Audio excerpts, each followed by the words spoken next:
So teams are continuing to proliferate. I think teams are here. I think real estate agents are forming teams for lots of reasons, and I think they have value. But I'm going to present to you a very novel idea. I'm going to call it the Taskforce Team. I'm going to call it the team of the future. And it's an idea that I came up with that I think addresses some of the problems of teams and team leaders in running teams, and even junior team members and what they're expecting and what they anticipate is going to happen when they join a team, and what team leaders are expecting when they hire an agent and what they anticipate that agent doing. I am going to put out the idea that in most cases, what the team leader is expecting and what the agent is expecting is not in alignment. I'm going to suggest to all of you that team leaders are looking for one thing from an agent they hire, which is different than the one thing agents that are joining the team are expecting to receive. So let's dig into this a little bit, okay? Traditional teams are really like mini brokerages within the brokerage. There are many companies within the company. And basically the team leader is setting up an organization to hire agents under that team leader's brand. And by doing that, they are looking to expand into new markets, to get new leads, maybe even have some of the team members work on deals that they don't have time to work on because they're a little more iffy. I think they're expecting the team members to proliferate and to promote their brand. And I think they're expecting these team members to be loyal with them and to be long-standing members of their team going into the future. And so that requires them to mentor, to train these agents. It requires them to have sales meetings with these agents. It requires them to receive calls and coach and advise, even go on appointments with these agents, and to play broker, basically, like what we do all day long in the management sector side of the business. What they don't realize is going to happen is that we've learned as brokers over the years is that basically the odds are very low that the team members are going to be productive. And they're going to be surprised at the work ethic, most of their team members, and when they show up and when they leave and how hard they work and how serious they really are. And they're going to be surprised that these team members are going to be looking for them to spoon feed them, to literally put them into deals, to make money for them, which is not exactly why they hired them. And I think that the agents that are joining teams are going to wake up to the fact that the team leaders are expecting them to work. Start early, finish late, bring leads, bring business, expand the brand, and to really be team players. There's all kinds of surprises in that because now all of a sudden, these agents are put in a position where there's expectations. And it's not the other way around where they're going to be spoon-fed. So this creates a whole bunch of dynamics that I think can be positive and negative for the team leaders. Positive, if you love mentoring, you love coaching, you love helping people, you want to promote people, all of that is there. Negatives, if you're wasting time, being pulled away from your personal production, having expenses that you didn't have before, and maybe even losing your personal life, and being disappointed when a team member becomes really, really successful and then they leave your team. Painful. And you say to yourself, God, I invested so much into that person and I helped that person so much, and they just take off.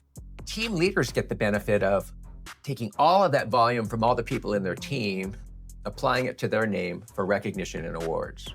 Team members, unfortunately, they don't get the recognition because it all goes up under the team. So if they ever want to go off on their own or become independent agents, people just have to trust them that they did some business because it's not going to be evident. Teams are really cool because there's camaraderie, there's a sense of belonging. It takes large companies and kind of shrinks them within the company. And I think there's many benefits. And there have been instances where agents that have joined teams have done very, very well. But these agents tend to be the ones that come in, they're not expecting anything. They come in to the team with the ideas, I'll work for free, I'll get your coffee, I'll pick up your dry cleaning. I mean, they become submissive and they just say, teach me the business. And they're loyal. And you see that versus the person that comes in with their hand down. What's in it for me? How much am I going to get paid? Those people rarely make it. So the ones that are very, very, very humble in the beginning, the ones that come in onto a team in a very, very humble mindset, they tend to do much, much better. And the team leader is attracted and drawn to them because they see that they're not out for themselves. But all of that is high management. All of that is like running a brokerage. All of that creates liability and extra work and all of these things. And unless you're into that, you're going to get frustrated with it as a team leader. And as a team member, if you're looking for recognition and you're looking for income and you're expecting it to come from being on a team, you may be disappointed there too. So I was thinking about it. I was actually thinking about this, and I was in a sales meeting in Newport Beach, and I was leading the meeting, and I decided to do an experiment just for fun. And so I did a hypothetical with the group. We had a big audience in the group and top agents. I'm talking about the best agents, the very best, make millions a year. And I said, let's do a hypothetical. I want you to imagine that I have a lead. It's a personal friend, client of mine. I have total control, but I'm looking for someone to do the work on this lead and, to share this listing with.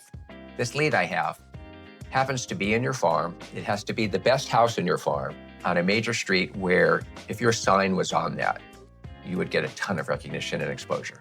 So what I did is I asked the question, how many of you would share that listing with me at 50%? And nearly everybody's hand went up in the room. In fact, there wasn't anybody that didn't. Everybody's hand went up. Then I thought I'd get funny. And I said, well, how many of you would do it for 40% of the commission? 7/8 of the room went up, still wanted it. I then went to the next question. Well, how many of you would do it for 30%? You're gonna do all the work. I'm gonna get 70% of the commission. You're gonna do all the work, but your name is gonna be on that. Your sign will be there. You'll have this in your farm. Half the room still had their hand up. I then said, how many would do it for 25%? There was still like 10, 15 people that were willing to do it that were good agents. And finally, I asked the question you're all anticipating. And I said, how many of you would do it for free? And believe it or not, there were 3 hands with agents that I would actually put on that listing said they would do it for free just to have their sign on in their farm and to control the narrative, so to speak. So it got me thinking, where's the power? Is the power in being a really good agent, or is the power in the lead? In other words, is the power whoever has the lead kind of controls the shots? And it was very evident that the power's in the lead. So how do I apply that to Taskforce Teams? We all know that the secret to this business is creating a pipeline.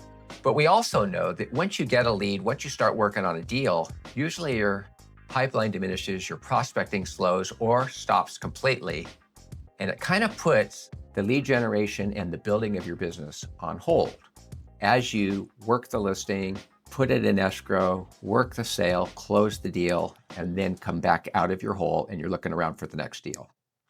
So what is the secret of Taskforce Teams? Taskforce Teams are not for everybody either, but they are for lead generators. They're for prospectors. They're for people that know how to find business, and they realize that the more business they can find, the more money they're going to make. And so for these people to be able to continue to prospect and to continue to lead generate, they have to think about their businesses like, who's going to take over the deal once I get it? So now imagine this. The Taskforce team is not a team where you have 10 agents working for you. No, it's not that at all, because then you're back into the management and all that stuff we talked about earlier. The Taskforce team is a team that is created specifically around each lead. And what you would do is you would find the right agent to work with on that lead. And you would assign or create the compensation plan that made the most sense for that lead. You would also have a team agreement for that lead. And you would basically say that any deals from this lead that are generated beyond this for the next 5 to 10 years, we're going to share in the same way so that you're protected into the future. Now, all of a sudden, when you build a team this way, you can basically, wherever your lead is, pick the exact right agent to work with on that lead, which frees you up for prospecting and also guarantees that that lead will be handled properly because you know who you're giving it to and you know they're a pro. And now, instead of working with junior team members that are less experienced, you're actually working with the best of the best. There is not an agent in the world, I guarantee it, that won't share a listing with you 50-50. That's the done deal every single time. And they'll do all the work. They will. But now you're in this position where as you're generating leads, you can literally pick the right agent for each lead. It's a Malibu lead. Oh, I have that Malibu agent. It's a La Jolla lead. I know just the person to give it to. Santa Monica, I got an agent in mind. Now we're in a position to have a team that's specific for transactions, which kind of guarantees the transaction will be handled really. So the Taskforce Team is way different because it gives you so much flexibility. And you don't have to have team meetings. You don't have to have the management thing. You don't have to worry about whether your team members are going to leave you or not. In fact, you can even say to them, like, we're going to work this deal together. We're going to do this transaction. And if it goes well, I might bring you on more. But if it doesn't, it's one and done. And it kind of changes the accountability. It changes the dynamic, and it makes it very, very powerful to you, and it keeps you in control of the situation. So as you think about your business and you think about growing your team, ask yourself the question, do I really need to build like a formal team? Or can I add team members as I need them, maybe for a certain transaction or a certain task? Something to think about. Taskforce team or traditional team? I think they're both good.